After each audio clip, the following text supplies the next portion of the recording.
We want to ask you first specifically about the South Caucasus, because that is a region where we have seen a lot of the developments in the recent months, from Azerbaijan's support of the US-Israeli attack on Iran to a crackdown on political opposition in Armenia, and previously an attempt in Georgia to oust the elected government by something very reminiscent of the Euromaidan in Ukraine, although that one is already like December like last year, but still it's still quite fresh to me. What is your reading of these events? Well, they're all interconnected in the three South Caucasus regions. This is the U.S. and Europe meddling, trying to make color revolutions, trying to, again, get to the soft underbelly of Russia. It's very destabilizing, and it comes from the United States and Europe, especially from the intelligence agencies. I have no sympathy at all for what Europe and the United States are doing, because this is a region that is in between many major powers, Russia, Iran, Turkey, the Gulf countries. It should be handled with care. It is not Europe. Geographically, it is Asia. Europe should get out of there. It's not that South Caucasus should have bad relations with Europe or anyone else. It's that the meddling in the internal politics of these three fragile countries in a very difficult region should be handled with extreme deference and care, so that they don't become the next Ukraine. Ukraine is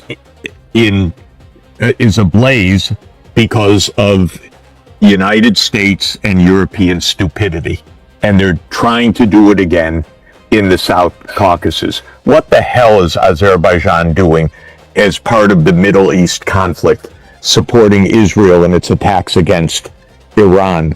Are you kidding? It's unbelievable.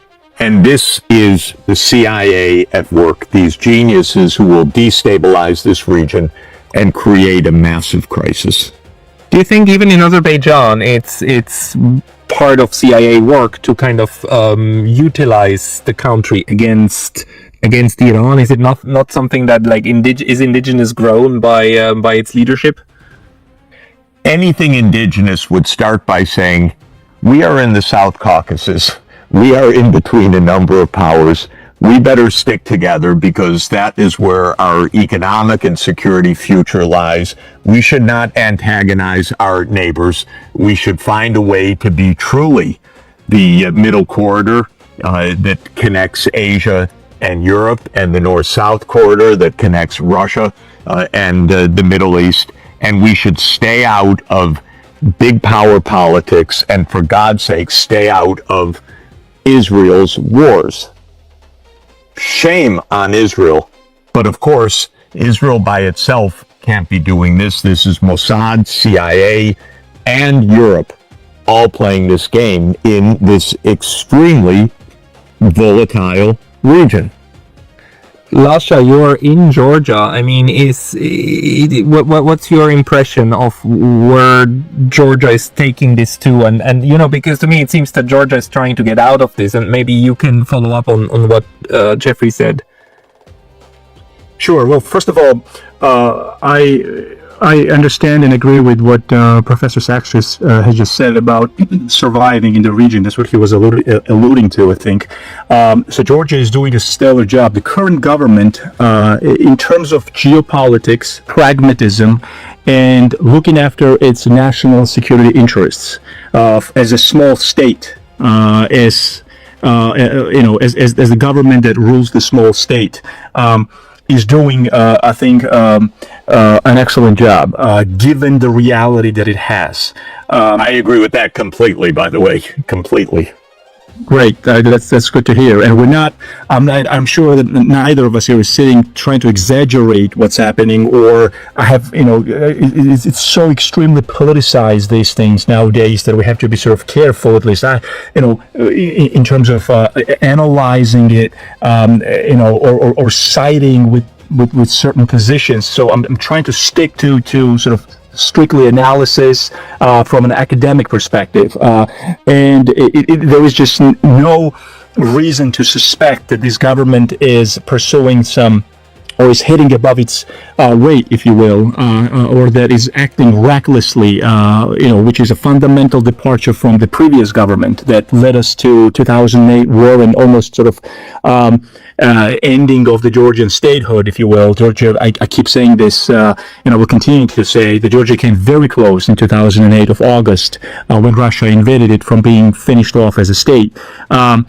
And so I think this government has understood the trick where Georgia is in an extremely hostile environment, and you have to act accordingly. Be very pragmatic. Have a zero problems policy regionally, and of course, just like Professor Sachs mentioned earlier, Georgia has and cannot afford to be, sort of belligerent against the West. Georgia needs the West, but not in the shape and form with which the West has treated it in the past over a decade or so. If I could add, by the way, just for clarity, my admiration goes to the current Georgian government for its common sense and pragmatism. My very deep skepticism is regarding Azerbaijan and the Armenian government right now for playing games, or maybe even that is not quite right, by being used by the United States and Europe for geopolitical purposes which do not suit the interests of Azerbaijan and Armenia. And this is what I really am warning against, just to be clear, which is that it is the long-standing practice of the CIA to meddle around Russia's periphery, and now also around Iran's periphery. And that is what is happening right now. And that's extremely dangerous. And the West, so-called, comes and sings a fairy tale to countries like it did to Ukraine. Actually, to be more precise, it overthrew a government in Ukraine so that it could sing its fairy tales to a regime that it installed in February 2014. But the point is that it comes and sings a fairy tale. We will save you. And what I'm saying to friends in the South Caucasus, look at a map. The United States could care less about the South Caucasus. It's playing games. Be careful. Brussels, which is completely incompetent and unable to do anything useful, I'm sorry to say, because I was a big fan of the European Union at one point, but the European Union does not belong in the South Caucasus. It's not even Europe. The ridgeline of the Great Caucasus Mountains is the ridgeline of Europe and Asia. So just be careful not to be played. Pay attention to your neighbors. Your neighbors are Russia, Turkey, Iran, Saudi Arabia, other neighbors. That's what's important for you. Don't believe that the United States, especially under Donald Trump, is going to in some way save you from your neighbors. Come on. Are you kidding? They will get you into deep trouble. The capacity of Brussels to do this is astounding, but you could say Brussels is a kind of vassal of the U.S. Brussels is not actually a representative of Europe, or at least of European interests. It's a representative of U.S. interests. That's why both NATO and the European Commission are co-located together there. They're playing games. The South Caucasus has been a place for games for decades. And I could say to Lasha, by the way, just in a personal anecdote on this, in 2008, at this moment that he identifies as the great threat to Georgia, I had the experience of being invited as a member of the Council on Foreign Relations in New York to a talk by the then leader of Georgia, Saakashvili. Saakashvili was a puppet of the United States. He was on the payroll of George Soros. He was absolutely a U.S. A U.S. puppet, let's put it that way. So I went to the talk. I thought the guy was insane, frankly. He gave a talk at the Council on Foreign Relations. Georgia is in the middle of Europe. Georgia is a core member, will be a core member of NATO. Georgia this, Georgia that in Europe. And I walked out, and of course the audience in the United States of New York applauded. Yes, we love you, we love you. And I walked out and I called my wife and I said, this guy is crazy. He's going to lose his country. This was craziness. And a few weeks later came the war. It's so obvious. Don't be played. Don't be owned by the U.S. money. Don't be owned by U.S. NGOs, so-called, which are not quite NGOs. They are GOs. They are government organizations. Come on. I know it, by the way. I've watched this for 40 years. These are GOs. And that's why, when Georgia tried to say, no, you have to register or at least tell us who's funding you. Who got so upset? The funders. You're going to expose us. You're going to prove that these are GOs. This is money coming from Washington. This is a game. Don't get caught in the game anymore. Please. I love the South Caucasus. What a beautiful region. What great history. What great culture. What wondrous sights. By the way, phenomenal tourism, food, everything. But don't get caught in a game which is going to make you Ukraine. That's simple. And for heaven's sake, don't get, like, for Azerbaijan, stay out of the Middle East wars. Stay out of the genocide taking place in Gaza. Don't be, because Israel gives you security systems or spying systems or something else. For God's sake, that is not the future of the South Caucasus. Jeffrey, Lasha and I were also discussing before you came online, like what the role of the deep state is, because on the one hand, yes, we have the NGOs, you have this various ways in which there's influence being projected into these places, including of course the CIA. But why is it that permanent Washington seems to permanently be interested in these games, even when there's somebody like Donald Trump actually rallying on the call against the deep state? But it continues. He's not rallying against the deep state. The deep state is bigger than Donald Trump. The deep state means the permanent security system of the United States of America. And that since 1947, when it was established, and I would say since 1945 with the OSS, has been organized to defeat Russia. That has been a primary objective. Now I would say the primary objective of the deep state is to defeat Russia and China. And a subsidiary goal of the deep state is to make Israel the local hegemon in its neighborhood in the Eastern Mediterranean. But part of a broader strategy, defeat Russia and defeat China. That's the deep state. And the deep state looks at the chessboard, like Brzezinski did in the Grand Chessboard in 1997 in his book, and the deep state sees every part of the board as part of this game, and it is viewed as a game. It's viewed as a game in two senses. One, in the game theoretic sense, that this is strategy. And we have to put our pieces in different places, our military bases in different places, our color revolutions, our coups, our chosen leaders like Saakashvili and so forth. That's part of it. Second, in the more colloquial sense, they view it as a game. These people don't have their asses on the front line. They're not the ones being killed.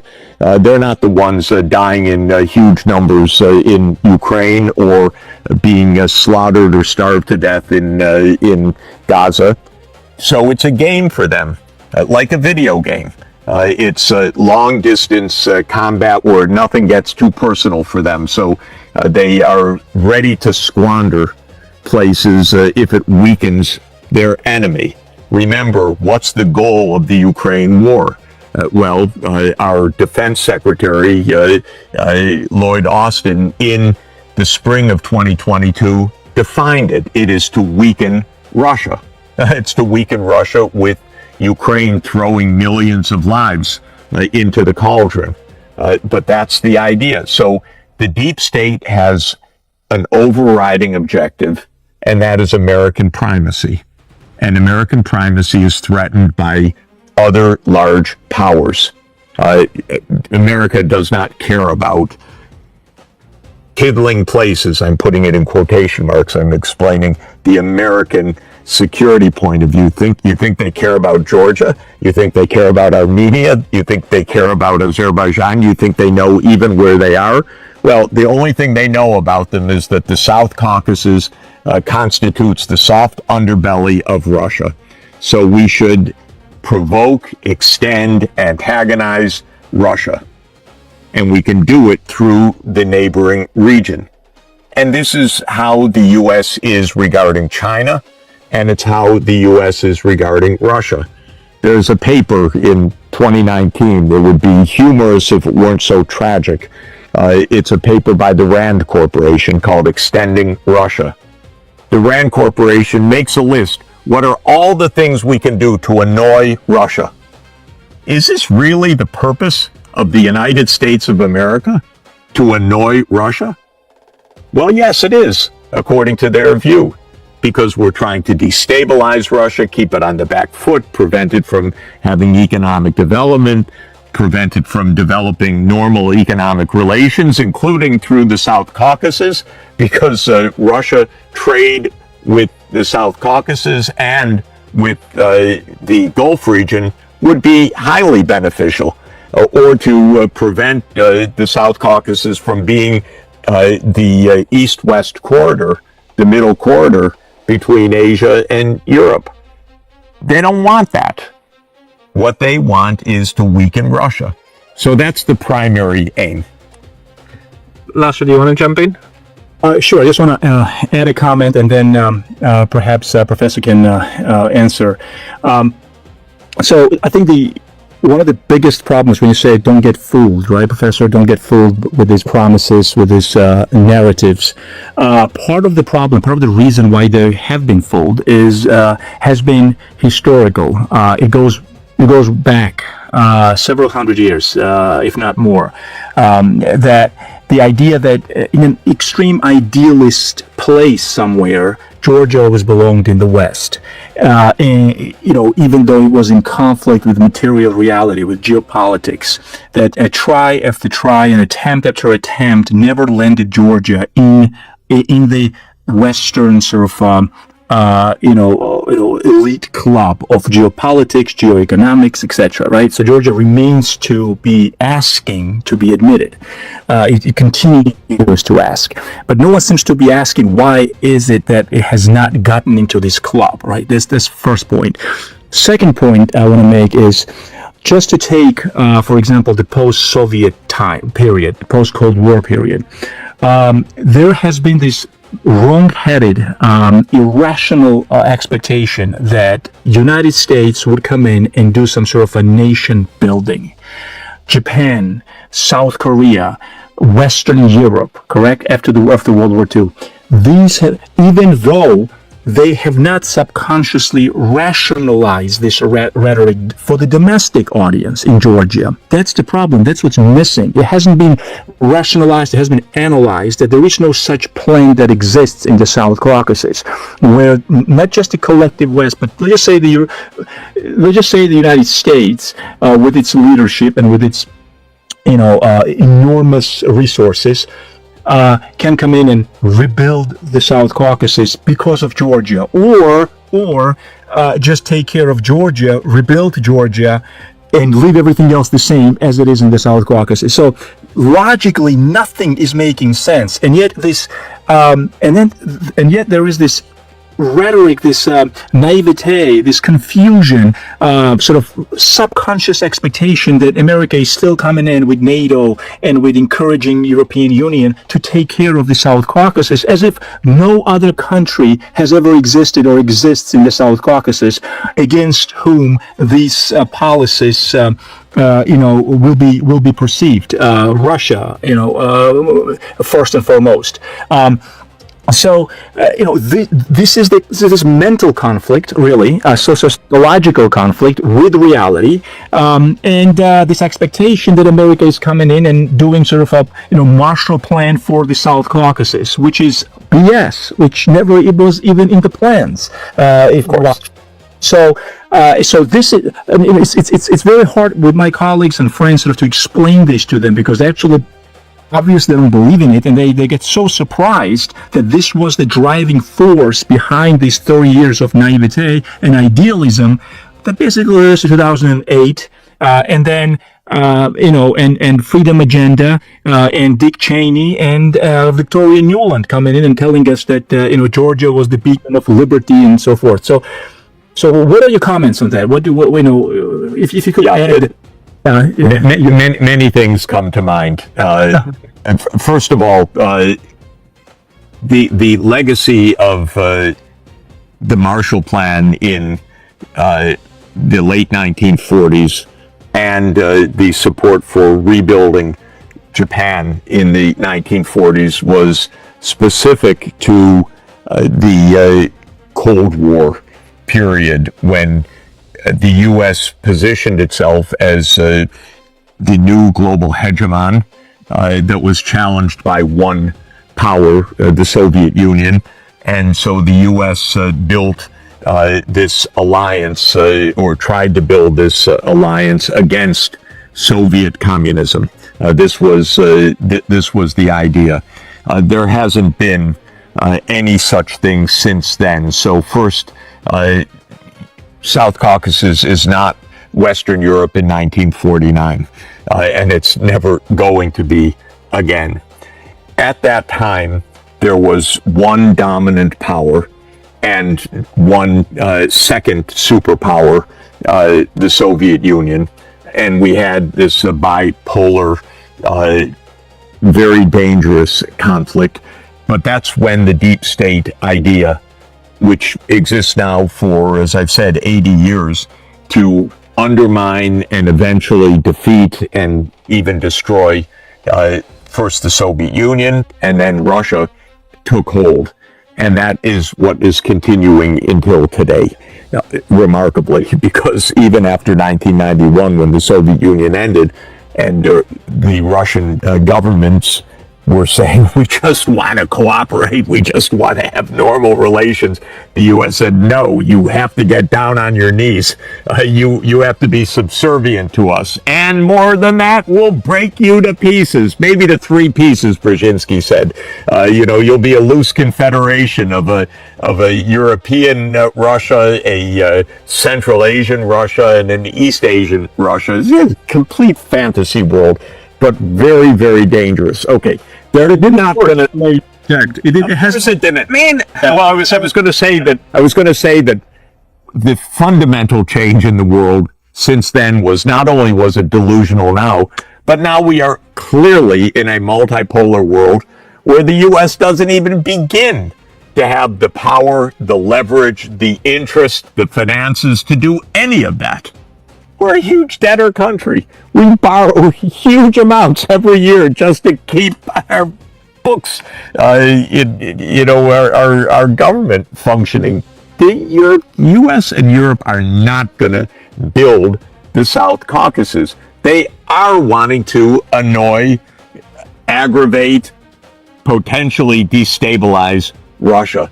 That's the opposite of economic development.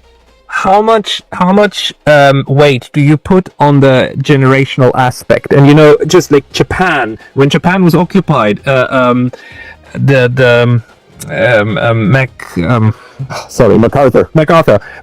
actually thought Japan should be neutral. And this is, of course, a generation of people who grew up in the 1910s and 20s and saw and grew up in the old United States. Now, the people now in power are the people who grew up in the 80s, 90s. Came of age, 80s, 90s, and 2000s, right? And they're now in their 50s and 60s. How big is the role of this? Like when you were young and what you saw, what the world was then? Actually, I did not know till you just told me that MacArthur advocated neutrality for Japan, because definitely U.S. policy became to occupy Japan basically forever and ever as a military outpost of the United States on China's rim. Maybe the Korean War changed that, or maybe the exit of MacArthur or whatever, but definitely the U.S. would never tolerate a neutral Japan right now in the ideology of the United States. And I think that that's been true for a long time. You and I chatted about my recent rereading of the Melian dialogue in Thucydides in the Peloponnesian Wars, which is a incredibly powerful, grim dialogue in which the Athenians tell the people of the island of Melos, you are either with us or you're against us. And if you try to be neutral, we kill all of the men and we enslave all of the women and children. That's the American mentality right now. I think it's been that way basically at least since John Foster Dulles became Secretary of State, or since NSC 68 in 1950, when the U.S. embarked entirely on the Cold War crusade, which was a crusade to defeat the enemy and to become the world's policeman. After 1991, the idea that the U.S. would be the world's policeman, which when I was growing up was a negative connotation. Oh, you think you're the world's policeman. But for the neocons, that was the compliment. We will take on, they called it the constabulary functions of the world, that the United States will be the world's policeman. What they meant was the U.S. will run the world, and everyone else will cower or bow down or whatever way to show obeisance to the U.S. The problem with that is that it's a delusion, because as President Lula recently said, we don't need an emperor, so we don't want one person dictating to the rest of the world, and we don't have a sole superpower in the world. So to come back to the South Caucasus, look, good relations with China are even more important for the South Caucasus' economic future than good relations with the United States, just to put it absolutely bluntly. Why? Because China is the large economy of Asia. India will also be a major power, and with an important role, by the way, in the South Caucasus in the future. The U.S. is protectionist, slow-growing market, and far away.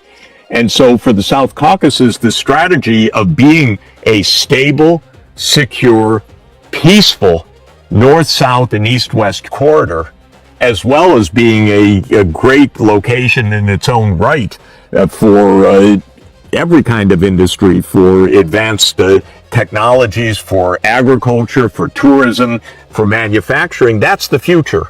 And so the question is how to get there. And that is not on the basis of NATO. And just to be clear to everybody in the South Caucasus, not a single country in the South Caucasus will ever become part of NATO. because before that happens, there will be a Ukraine war in the South Caucasus. Russia will never allow that to happen. And I'll make a similar statement. There will never be a Mexico-Russia military alliance or a Mexico-China military alliance, because the United States will invade Mexico before that is allowed. So great powers should not set up their camps on the borders of other great powers. This is the most basic point of survival in this world. The United States, if it had the slightest sense in the world, and it obviously does not, but if it did, it would not even aim, it would not even breed the idea of Ukraine or Georgia becoming part of NATO. It would not be arming Taiwan right now. It would be staying out of the lane of other superpowers and telling those other superpowers, stay out of our lane, and then we can have a peaceful world where we don't blow each other up. Wise The word. other point I just want to mention, the South Caucasus has other choices, by the way. It's not as if the security is, either we have NATO or Russia's going to invade us. Russia is not going to invade the South Caucasus unless the United States provokes it. Why? Because there are many important regional powers in the area. Turkey does not want Russia to invade. Iran does not want Russia to invade. And similarly, Russia would like the South Caucasus to be a bit of a, safe zone in between those other powers. There's a strong interest in stability. And China, by the way, has a very strong interest in the stability of the South Caucasus because it is a core corridor for east-west connectivity, which everybody understands is a major goal of China, by the way, at least since the Han Dynasty 2,000 years ago, which is to make an east-west corridor a Silk Road. Now we call it the Belt and Road. And so everybody wants stability in the South Caucasus, perhaps with the exception of Brussels and the United States. But there's no reason why the South Caucasus countries have to say, oh my God, either we do this or the Russian Empire is going to invade. This is the kind of delusion that, of course, the U.S. would like to imply, but is completely delusional. Jeffrey, we have to be mindful of your time, and we would like to thank you for actually all of these explanations because they're very valuable. So thank you very much for all of this. Great to be with both of you. I really appreciate it. We'll talk This soon. was great. Thank you very much, and great seeing you.